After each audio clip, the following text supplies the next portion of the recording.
अस्सलामुअलैकुम। Straight talk के साथ मैं हूं महक असलम। आयशा बख्श अपनी निजी मसरूफियात की वजह से आज का प्रोग्राम नहीं कर पाई, तो ये फ़र्ज़ मैं अदा कर रही हूं।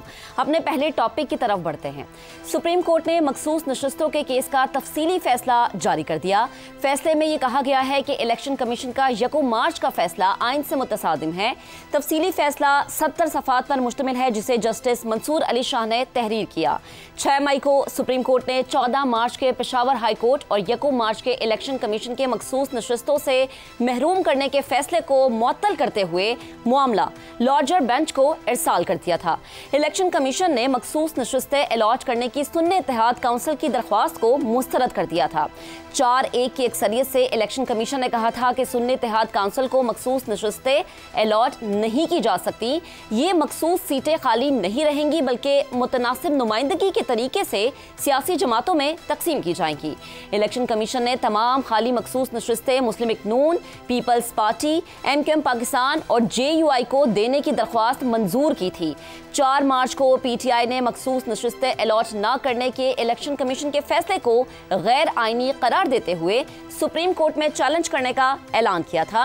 जबकि 12 जुलाई को सुप्रीम कोर्ट ने मखसूस सीटों के केस में पेशावर हाई कोर्ट और इलेक्शन कमीशन का फैसला कलअदम करार देते हुए PTI को मखसूस सीटों का हकदार करार दिया था। इसके बाद आज 72 दिन बाद जारी होने वाले तफसीली फैसले में यह लिखा गया है कि supreme court, Peshawar high court और इलेक्शन कमीशन के फैसले को कलअदम करार देती है। PTI का यह दावा था कि आज़ाद उम्मीदवार भी PTI के उम्मीदवार थे। वोटर्स ने PTI उम्मीदवार होने की वजह से इन्हें वोट दिया था। इलेक्शन कमीशन की जानिब से इंतखाबी अमल में नुमाया गलतियों के बायस अदालती मुदाखलत जरूरी हो जाती है। इंतखाबी निशान न होने पर मखसूस नशस्तें न दिया जाना इलेक्शन कमीशन की तरफ से इजाफी सजा है। इलेक्शन कमीशन बुनियादी फरीक के तौर पर केस लड़ता रहा। तफसीली फैसले के मुताबिक तहरीक इंसाफ कौमी असम्बली में मखसूस नशस्तों की हकदार है। इलेक्शन कमीशन मखसूस नशस्तों पर तहरीक इंसाफ के उम्मीदवारों को नोटिफाई करे। तफसीली फैसले में 8 जजिस ने 2 जजिस के इख्तलाफी नोट पर तहफ़्फ़ुज़ात का इजहार भी किया। जस्टिस अमीनुद्दीन खान और जस्टिस नईम अख्तर अफगान ने 12 जुलाई के अक्सरियती फैसले को आइन से मुतसादिम करार दिया था।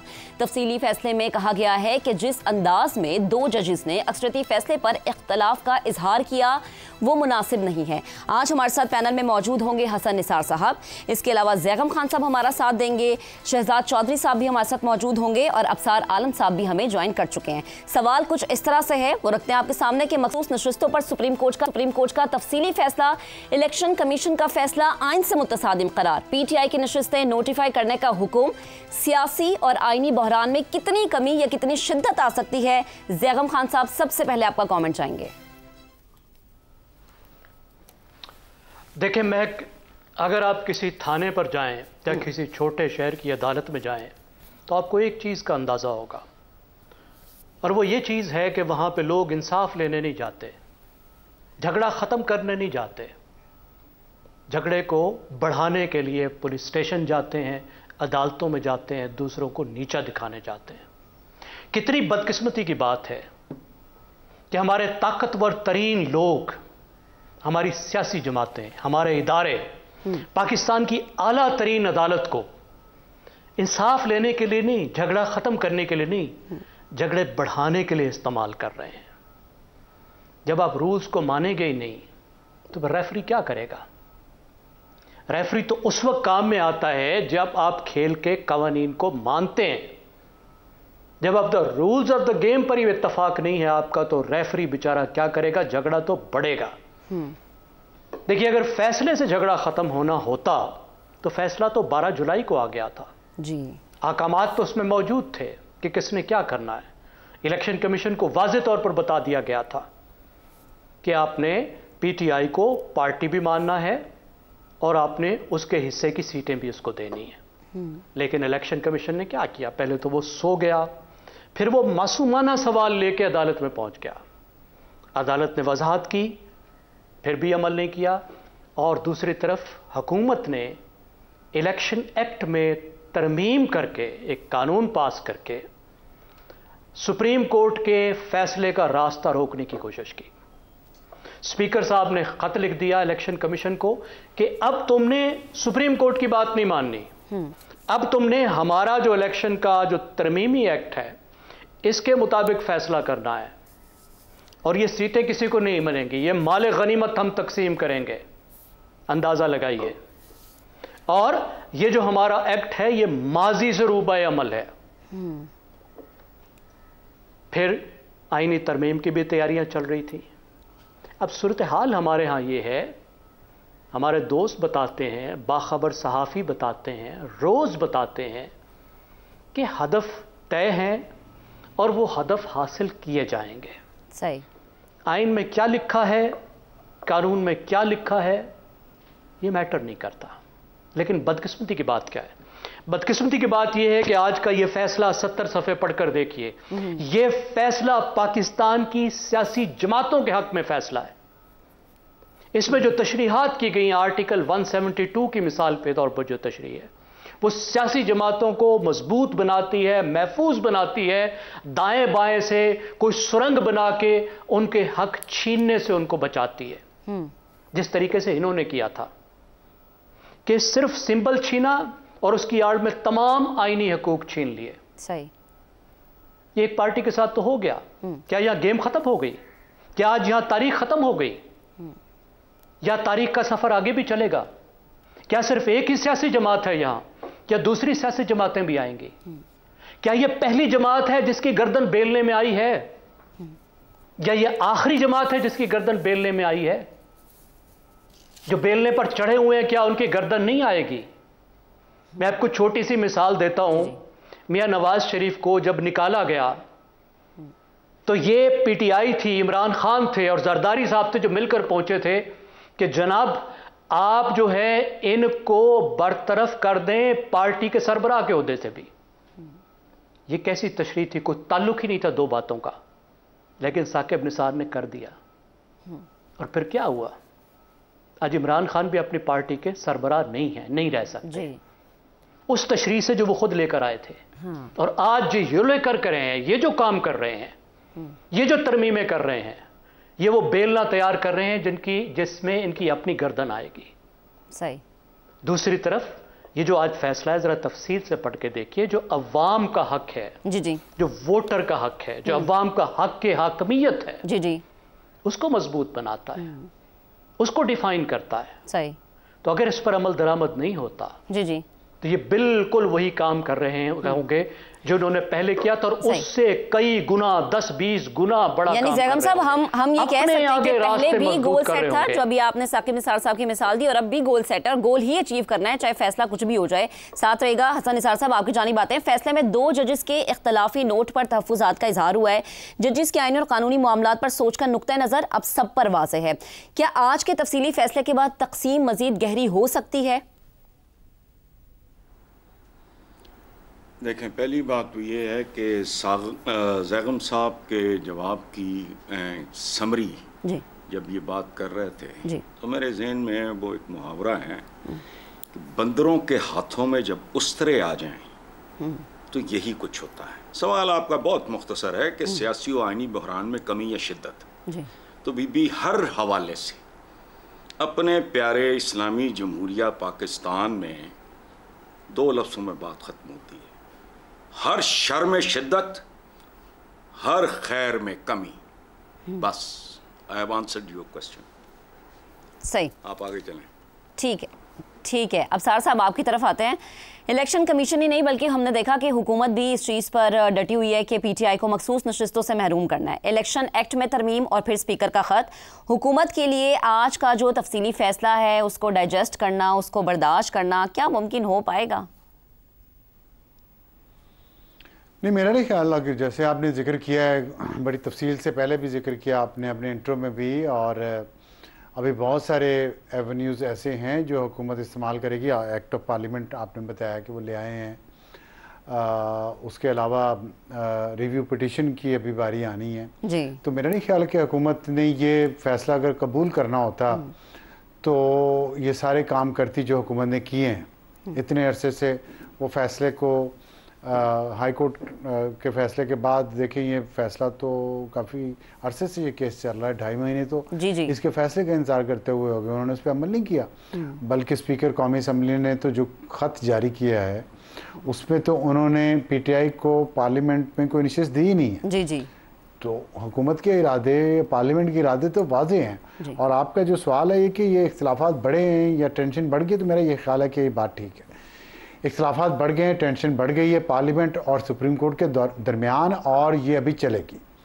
और इसका इख्तिताम कब तक होगा ये मैं अभी कुछ नहीं कह सकता। सही, ठीक है। शहजाद चौधरी साहब आपकी तरफ आते हैं। तफसीली फैसला तहरीर करने वाले जस्टिस मंसूर अली शाह मुस्तकबिल के मुमकिना चीफ जस्टिस, और हमने देखा भी था कि कुछ हल्कों से आवाज़ें आई कि वही होंगे चीफ जस्टिस और इसके अलावा कोई ऑप्शन भी नज़र नहीं आती। तो कानूनी, सियासी और आइनी हल्कों में बहुत सी अफवाहें सरगर्म हैं। क्या लगता है आपको, तफसीली फैसला लिखने के कुछ असरात मुरतब हो सकते हैं? मेरा ख्याल है कि ये शख्सियात से अब आगे सोचने का वक्त है। अब शख्सियात के गिर्द जो हमने नुकसान उठाना था वो उठा लिया। अगर अब भी इस चीज़ का एहसास कर जाएं बहैसियत कौम, तो शायद हमारी कुछ बचत का रास्ता निकल सकता है। लेकिन अगर हमने शख्सियात के गिर्द ही घूमना है, हदफ क्या है और किसका हदफ क्या है, कभी किसी की मदद करने के लिए, कभी किसी को नुकसान पहुँचाने के लिए, हदफ हर तरफ जहाँ देखें एक ही शख्स नज़र आता है आपको।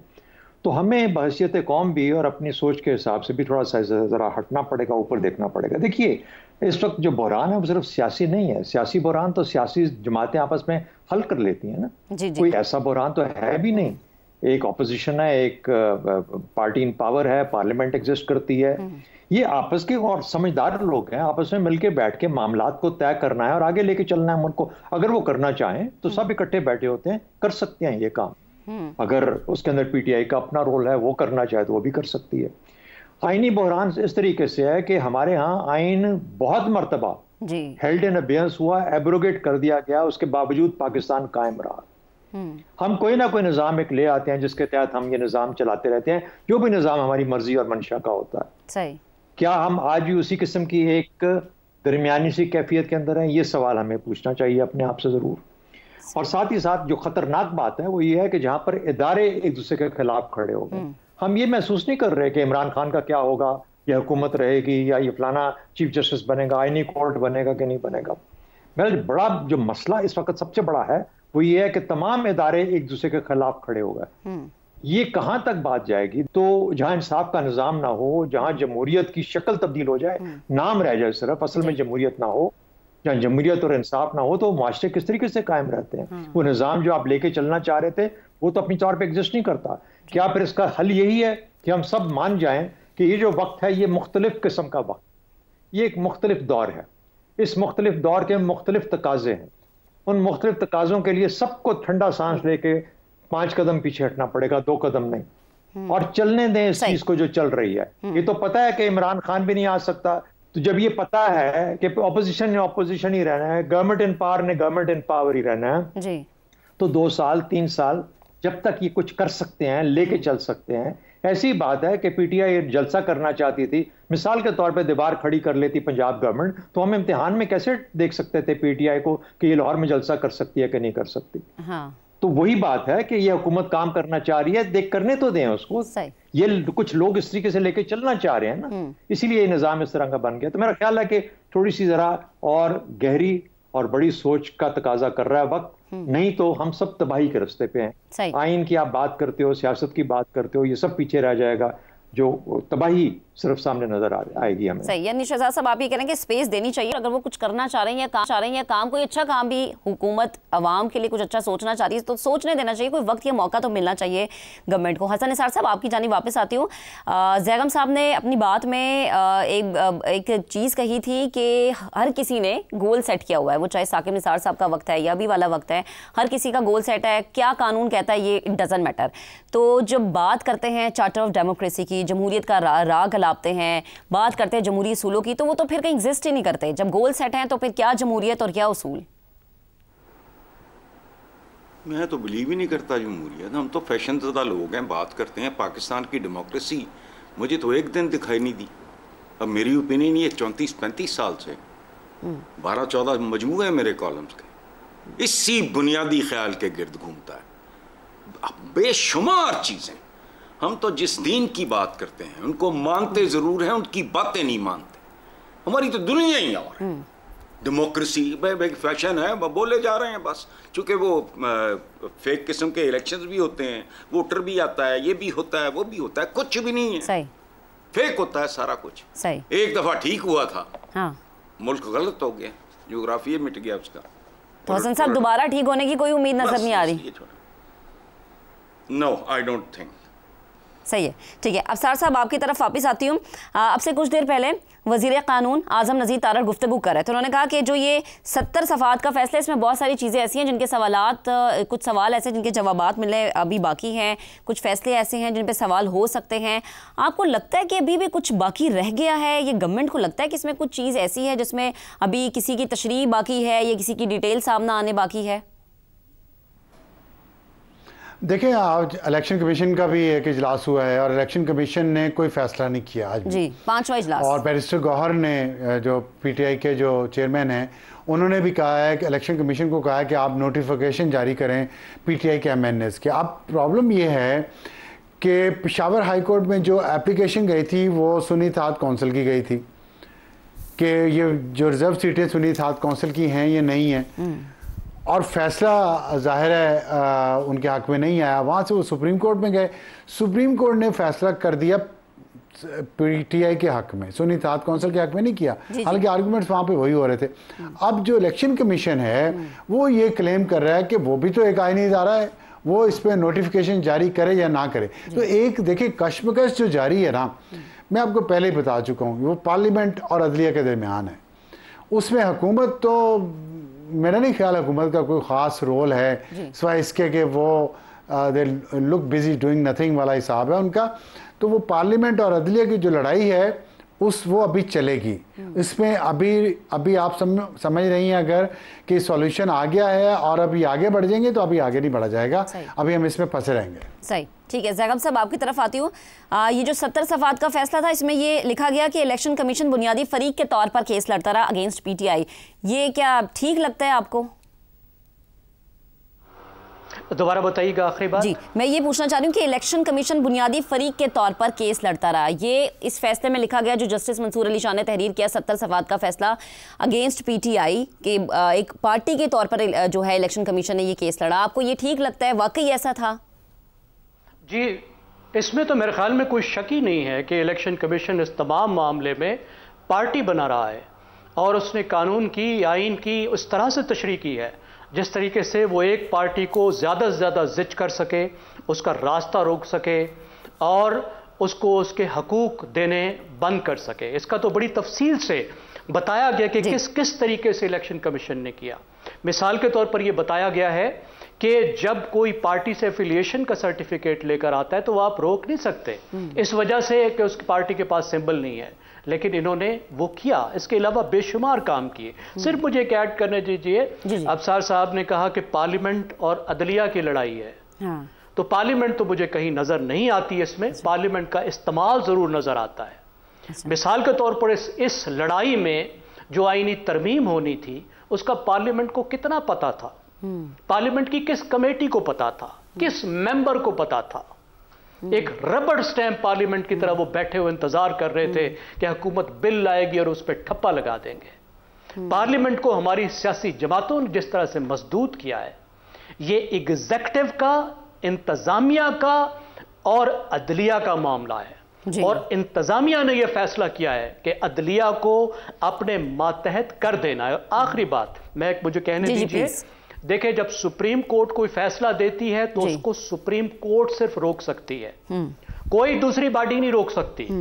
कितनी बड़ी आईनी बॉडी है जो उसका वर्डिक्ट है, इसको रोकने का सिर्फ एक तरीका होगा। वो तरीका यह है कि रिव्यू पिटीशन में इसको खुद अदालत जो है इस पर अमल दरामद रोक दे अपने रिव्यू के फैसले तक।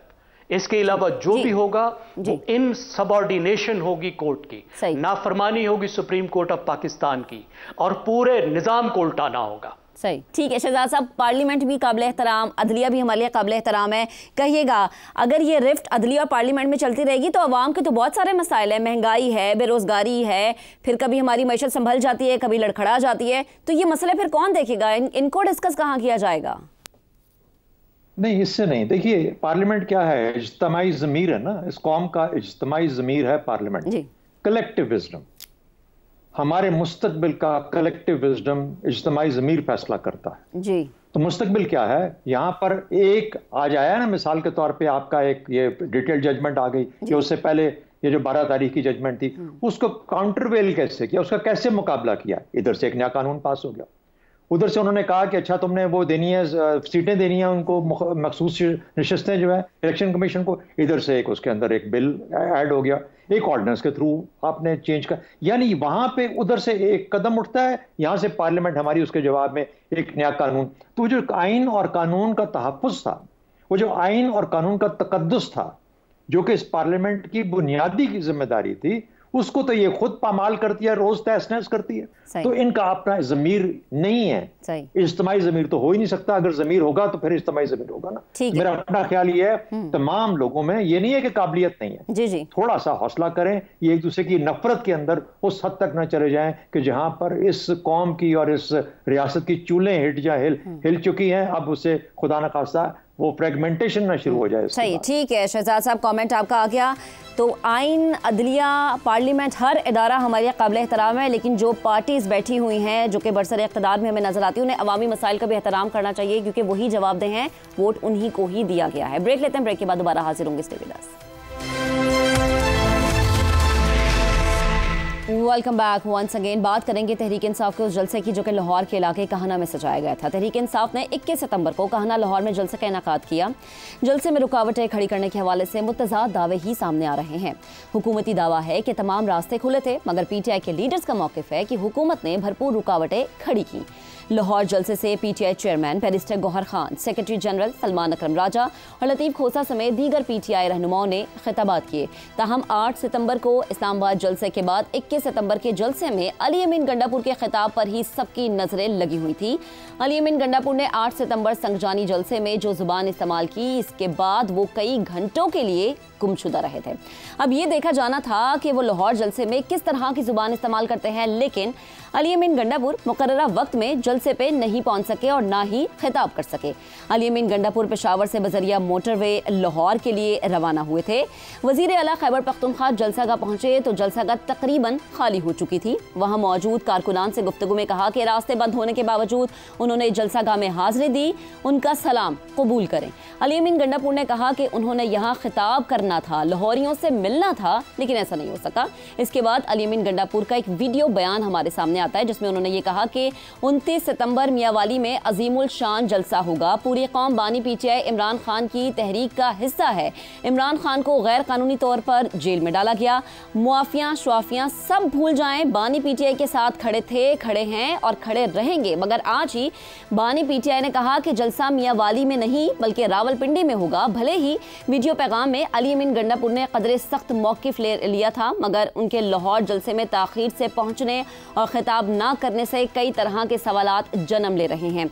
क्या शऊरी तौर पर अली अमीन गंडापुर जलसे का वक्त ख़त्म होने के बाद पहुँचे, या फिर वाकई इनके लिए लाहौर पहुँचना मुश्किल था? सवाल हमारा पैनल से ये होगा कि अली अमीन गंडापुर लाहौर जलसे में सब लोग इंतज़ार करते रहे, ताख़ीर से वो पहुँचे और ख़िताब भी नहीं किया।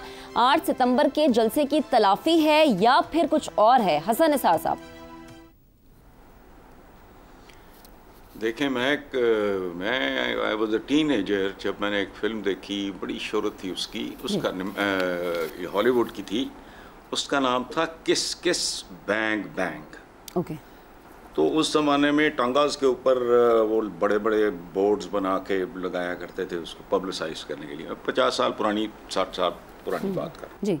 आपका सियासतदान और आपकी सियासत, ये इन दोनों का मलगूबा है।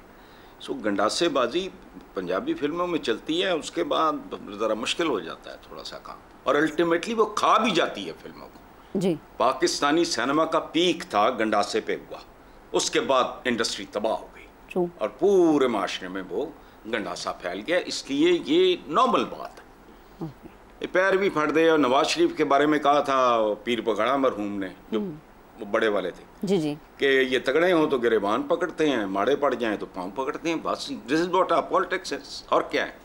सही, ठीक। तो हसन निसार साहब, हम क्या फिर समझें कि उन्होंने शहबाज शरीफ वाला फार्मूला इस्तेमाल किया था जब नवाज शरीफ गिरफ्तारी के लिए लाहौर एयरपोर्ट पर आए थे और शहबाज शरीफ पहुंच नहीं सके थे? बिल्कुल, बहुत खूबसूरत मिसाल दी आपने। हमारी तो याददाश्त कमज़ोर हो गई है। Thank you very much. आपने तो बिल्कुल ही गली मुकाती है। एक्सेलेंट। ये सब का सब the entire political material of this country. वो एक आध होगा, अदरवाइज नहीं। ये दिहाड़ीबाज हैं, ये सारे मुहिमजू किस्म के लोग हैं, फॉर्च्यून हंटर्स हैं, सही, दे आर नॉट पॉलिटिशियंस। ठीक जी ठीक है। अब सार आलम साहब, जलसे से खिताब ना करना, लेकिन अली अमीन गंडापुर की जो वीडियो सामने आती है जिसमें वो कहते हैं कौन सी मुआफ़ी, कहाँ की मुआफ़ी, किससे माफ़ी, कोई माफ़ी नहीं मांगनी, पर्चे काटने काट लो, मैं किसी तरह की कोई माफ़ी नहीं मांगने वाला। गंडापुर स्टैब्लिशमेंट को कोई और पीटीआई वर्कर्स को कोई और चेहरा दिखा रहे। क्या गंडापुर की पॉलिसी बानी पीटीआई के लिए काबिल कबूल होगी? हाँ बिल्कुल होगी, है। ये कब से कर रहे हैं और पार्टी के अंदर अली अमीन गंडापुर पे शकूक व शुबात का इजहार किया जा रहा है कि वो किसी और की लाइन लेके चल रहा है। और लेकिन वो अली अमीन गंडापुर में ये सलाहियत है कि वो दोनों तरफ को खुश रखता है। जलसे में गंदी ज़ुबान इस्तेमाल करके इमरान खान को खुश रखता है, और लाहौर ना पहुंच के तो उन्होंने दूसरी साइड को खुश कर दिया, और अगर पहुंच जाते तो फिर वहाँ ज़ुबान इस्तेमाल करके उनको खुश करते। तो यहाँ हमारे तो ये सब कुछ यही है ना, ऊपर ऊपर से आप असल काम जो है जिसके लिए अवाम भिजवाते हैं मुंतखब करके, वो तो नहीं किया जा रहा ना। इसीलिए तो फिर पार्लियामेंट पे इतनी बातें भी होती हैं, लोग बातें इसलिए करते हैं और सही करते हैं। कि मुझे बताएं कि पिछले 6 महीनों से जी क्या हो रहा है। केपी की अगर आप हुकूमत को देखें, उनकी ख़ास तौर पर वज़ीर आला को देखें, किसी और सूबे का वज़ीर आला इस तरह कर रहा होता और किसी और सूबे के वज़ीर आला के वज़ीर एक दूसरे पे करप्शन के इल्ज़ामात लगा के मुस्ताफ़ी हो रहे होते या उनको निकाला जा रहा होता काबीना से। हाँ। और हर हफ्ते नए जलसे का ऐलान, हर हफ्ते नए जलसे का ऐलान, और फिर तो चल पड़ते हैं सारी सूबे की एम्बुलेंसेस लेके, गाड़ियाँ, वो आग बुझाने वाली गाड़ियाँ लेके। तो मतलब ये क्या है, मजाक ही लग रहा है ना मुझे। अब इसमें या तो इनकलाब ले आए, या तो एक दफ़ा इनकलाब ले आए ना। इनकलाब नहीं लाना, एक इंतशार किसी कैफियत पैदा करके रखनी है ताकि मईशत संभल ना पाए। असल मकसद और कुछ नहीं है जी। ना इनकलाब आना है, सही, ना लाना मकसद है। मकसद सिर्फ ये है इंतशार रहे, जो सियासी इस्तेहकाम ना आए, जो कि लाज़िम व मलज़ूम है मुआशी इस्तेहकाम के लिए। क्योंकि मईशत ख़राब रहेगी तो हुकूमत पे तनकीद करने का आपको मौका मिलेगा और आप अच्छी तरह से उसका नाम उसको घसीट सकेंगे। This is the only objective. ठीक है। अब सर साहब ये भी फरमाएगा, अब पहले मियांवाली में होना था लेकिन अब तो कह दिया ना कि अब जो है वो रावलपिंडी में जलसा होगा बानी तहरीक इंसाफ ने, तो क्या अली अमीन गंडापुर वहाँ टाइम पे पहुँच जाएंगे या वहाँ पे भी हमें ऐसा ही कोई हरबा नजर आएगा? पता नहीं, अब देखें क्या होता है। उन पे एक केस भी तो है ना जिसमें उनकी ज़मानत मनसूख हो गई है और उनके वारंट गिरफ्तारी जारी हैं। हाँ। उसके अलावा भी केस मेरा ख्याल है कि ये संजानी वाला भी है। तो अगर मामला तय ना हुए, अभी लाहौर जलसे के लिए भी मामला तय थे, संजानी के लिए भी कुछ मामला तय थे, लेकिन कुछ बाउंड्रीज क्रॉस हुई। तो अगर पिंडी जलसे के लिए मामला तय हो गए जी तो उस पर बिल्कुल अमल किया जाएगा और जलसा भी हो जाएगा। और अली अमीन गंडापुर साहब के साथ अगर ये तय हुआ कि वो टाइम पे नहीं पहुंचना तो वो टाइम पे नहीं पहुंचेंगे। अगर हुआ कि टाइम पे पहुंच जाएं तो वो टाइम पे पहुंच सकेंगे। और अगर इस दफ़ा उन्हें माफ़ी मांगनी पड़ी टाइम पे पहुंचने के लिए तो वो मांग भी लेंगे। क्योंकि एक तो जलसे की शर्त थी ना, पिछले लाहौर वाले जलसे में एक शर्त थी कि आप संजानी में जो आपने बोला आप उस पर माफ़ी मांगेंगे। तो उस पर साइन भी किए थे इंतजामिया ने पीटीआई की, लेकिन वहां पहुंच के खिताब भी नहीं किया तो माफी किस बात के मांगते। तो रावलपिंडी में देखना पड़ेगा कि क्या वो शर्त वापस आती है कि नहीं आती। ठीक है। और अगर आ जाती है तो फिर उनका वो वीडियो बयान भी तो हमें याद है ना कि वो कह रहे कौन सी माफी किससे मांगी, मैं मांगना चाहता, अगर किसी ने पर्चा काटना तो काट लो। अभी ब्रेक लेते हैं, ब्रेक के बाद दोबारा हाजिर होंगे, साथ रहिएगा। Welcome back once again. बात हो रही है पीटीआई के 21 सितंबर के जलसे की जो कि लाहौर के इलाके कहना में हुआ था। उसमें पीटीआई की सीनियर क़यादत तो पहुंची लेकिन अली अमीन गंडापुर नहीं पहुंचे, जो कि काफ़ी सारी सरकारी मशीनरी लेके निकले हुए थे और उन्होंने कहा कि रास्ते बंद थे इसलिए मैं वक्त पर नहीं पहुंचा। मुख्तसर से उन्होंने आके गुफ्तगू की थी, जो भी जलसागाह में लोग रह गए थे, कि उन्होंने कहा कि मेरा सलाम कबूल किया जाए। शहजाद चौधरी साहब आपकी जानिब आती हूँ। अली अमीन गंडापुर ने लाहौर जलसे में खिताब ना जो उन्होंने नहीं किया उसको बहुत से मानी दिए जा रहे हैं। क्या अली अमीन गंडापुर ने खिताब ना करके बानी पीटीआई की हिदायत पर अमल किया, या फिर हम ये कहें कि वो जो उन्होंने इस्लामाबाद में जलसे में खिताब किया था संगजानी के मकाम पर, उसके बाद वो कुछ अरसे के लिए लापता हो गए थे, उस चीज़ से बचने के लिए उन्होंने कहा कि इस दफ़ा खिताब मैं लाहौर में नहीं करूँगा? देखिए महक, अली अमीन गंडापुर गो के आजकल बहुत रश ले रहे हैं जी, इसमें कोई शक नहीं। हमारा निज़ाम ही कुछ ऐसा है कि हम जो भी सुल्तान राइट टाइप कोई काम करता है तो हम उसके पीछे एकदम से चल पड़ते हैं, वो फोकस में आ जाता है। लेकिन क्या अली अमीन गंडापुर का लाहौर में पहुंचना ज़्यादा अहम था या पीटीआई का एक कामयाब जलसा करना वहाँ ज़्यादा अहम था? सही। मेरे ख्याल में तो पीटीआई का वहाँ पे जलसा अहम था, और ये साबित करने के लिए कि उनमें अभी भी वो कैपेसिटी और एबिलिटी है। और ख़ासतौर पे जब इस तरह की एक तारीख हो ऐसे जलसों की जो कि पीटीआई जलसों के तौर पे जानी जाती है, जी जी। तो जब भी एक उस लेवल का जलसा नहीं होगा या ज़रा कमतर होगा तो नज़र आएगा कि ये उस लेवल का या उस जज्बे और जुनून वाला वो जलसा नहीं था जिस तरीके से पीटीआई के जलसे मशहूर हैं। तो इसके ऊपर ज़्यादा मेरे ख्याल में मुझे तो ये चीज़ ज़्यादा नज़र आती है और उसके ऊपर ज़्यादा फोकस करने की ज़रूरत महसूस होती है। क्या वजह है कि बेशक लेट बताया गया, 9 बजे रात को बताया कि फलानी मंडी में जाके, मवेशी मंडी में या मवेशी के मैदान में जो वहाँ पे है वहाँ पे आपका होना है, तो सारी रात लग जाती है। इमेजिन करें कि इमरान खान होता बाहर और इमरान खान वहाँ मौजूद होता, उसने वहाँ तकरीर करनी होती 3 से लेकर 6 तक, तो जो लाहौरी हैं या जो पंजाब के आसपास के जो लोग हैं वो किस तरीके से वहां पे पहुंचते? वो रातों को पहुंचते, वो रात को जाके बैठ जाते। अली अमीन गंडापुर रात को निकल के वहां पे बैठ जाता, चला सारी रात पड़ी थी बीच में, अगली सुबह जाके अगले दिन जाके 3 बजे जाके जलसा स्टार्ट होना था। किसने रोका था? पीटीआई के वर्कर्स को, लोगों को। इसका मतलब है कि जिन लोगों ने मूव करना था, जिन लोगों ने उनको करना था, वो नहीं कर सके। और इंतजामी तौर पर लाहौर की जो एडमिनिस्ट्रेशन है उसने इस किस्म के इकदाम उठाए कि गालिबन पीटीआई के लिए मुश्किलात बढ़ती ही गई और पीटीआई खुद उसका हिस्सा बनती गई, उसमें सकिन होती गई उन मुश्किलात के अंदर। इन्होंने कोई भी, इनके पास उसका इलाज नहीं था, कोई काउंटर उसको करने के लिए चीज उनका प्लान नहीं था, और इस वजह से आपको उस जलसे में एक बदइंतजामी भी नजर आई, एक लैक ऑफ मैसेज भी नजर आया, और वो जो लोगों की पार्टिसिपेशन होनी चाहिए थी जज्बे के साथ, वो भी। एक क्या पार्टी है, इतने पैसे इसके पास होंगे कि ये अपना एक डीजे भी नहीं रख सकती, अपना एक साउंड सिस्टम और लाइट सिस्टम भी नहीं रख सकती। इसके लिए अभी भी जाके उसको बाजार से लोगों को हायर करना पड़ता है। वो जब चाहे वो लाइटें ऑफ करते, वो जब चाहे चीजें ऑफ करते। तो मेरा ख्याल है कि पार्टी की तरफ से बहुत ज्यादा कमियां कमजोरियां थी, वो सामने जाहिर हुई और लाहौर ने इंतजामी तौर पर उनको शिकस्त दी।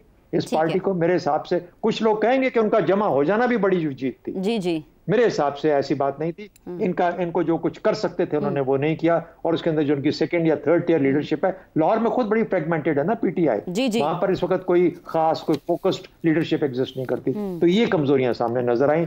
अली अमीन से ज्यादा ये कमजोरियां मेरे हिसाब से पीटीआई को ज्यादा फिक्रमंद करना चाहिए। ठीक है, यानी आप कह रहे हैं कि ये वो पॉइंट है जिसमें अगले जलसे में पीटीआई को काम करना चाहिए। ज़ैगम साहब, आपकी तरफ आती हूँ। अली अमीन गंडापुर का बयान और आके उनका ये बिल्कुल मुख्तसर सी बात कह देना कि मैं लाहौरियों से बात करना चाहता था, लेकिन चूंकि अब जलसा का खाली हो चुका है, वक्त भी खत्म हो चुका है, उन्हें बहुत अच्छे तरीके से पता था कि 3 बजे से 6 बजे का टाइम है, और जितनी सख्ती से इस्लामाबाद में जलसे पर की SOPs पर अमल दरामद करवाया गया, उतनी ही सख्ती लाहौर में, बल्कि उससे ज़्यादा शायद देखने को मिल सकती है। उसके बावजूद उनका ताखीर से पहुंचना, इतना सादा लग रहा है ये मामला आपको? देखिए, अगर उन्होंने खुद ताखीर की तो भी पीटीआई के लिए अच्छा हुआ, और अगर ताखीर उनसे करवाएगी तो भी पीटीआई के लिए अच्छा हुआ। मैंने पीटीआई की 20 साल तारीख में, हालिया 20 साल तारीख में पहली दफ़ा पीटीआई को नैरेटिव के मैदान में मार खाते देखा है, और वो अली अमीन गंडापुर और उनके जो साथी हैं मुख्तलिफ, इंक्लूडिंग शेर अफजल मरवत, उनकी वजह से। देखिए, पीटीआई की सबसे बड़ी स्ट्रेंथ ये है कि पीटीआई एक फेडरेशन की पार्टी है, आप उसे पसंद करें या नापसंद करें। पंजाब में भी उसके बेतहाशा वोटर हैं, कराची में भी, और केपी में तो जाहिर हैं ही हैं, और लाहौर में जो उनके वोटर्स की तादाद है वो पेशावर के वोटर्स से कई गुना ज़्यादा है।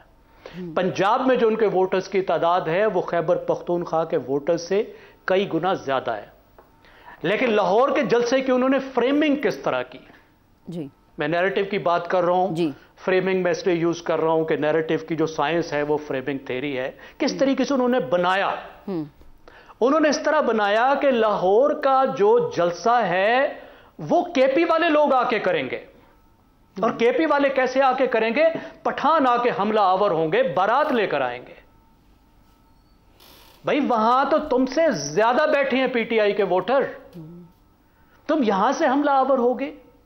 इस तरह का तौहीन आमेज बयानिया ये चलता है जो कौम परस्त जमातें उनमें चलता है, बर्दाश्त भी किया जाता है, कोई बड़ी बात नहीं। हमारी जो हिस्ट्री है उसमें इतना कुछ हुआ है, जो छोटे इलाके हैं उनके साथ इतनी ज़्यादतियाँ हुई हैं कि उसको मुस्कुराहट के साथ बर्दाश्त करना ही बेहतर है, जो कुछ 75 साल में हुआ है। लेकिन क्या एक फेडरल जमात भी इस तरह के बयानी के साथ चल सकती है? और फिर हुआ क्या कि ये बिल्कुल वो किया इन्होंने जो मुस्लिम लीग नवाज चाहती थी ये करें।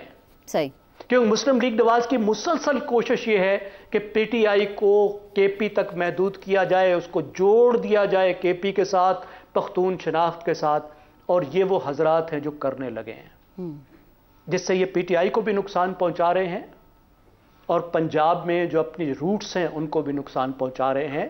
तो मैं फिर आखिर में दोहराऊंगा कि अच्छा हुआ कि ये हजरात नहीं आए, शायद पख्तूनख्वा में इनका फ़ायदा होगा, पंजाब में इनका नुकसान है। ठीक है ज़ैगम साहब, बेहद शुक्रिया। अब देखना यह है कि पीटीआई का जो रावलपिंडी में जलसा है वहाँ पे क्या सूरत हाल बनती है, उसका वक्त क्या होता है, क्या एसओपीज़ पर अमल दरामद होती है, और क्या जो खिताबात करने की बात करते हैं क्या वो टाइम पे पहुँच पाएंगे या फिर कोई और वीडियो बयान हम उनका देखेंगे। तमाम पैनल का शुक्रिया अदा करती हूँ। इंशाल्लाह कल आपसे फिर से मुलाकात करेंगे। अपना बहुत सा ख्याल रखिएगा। अल्लाह हाफ़िज़।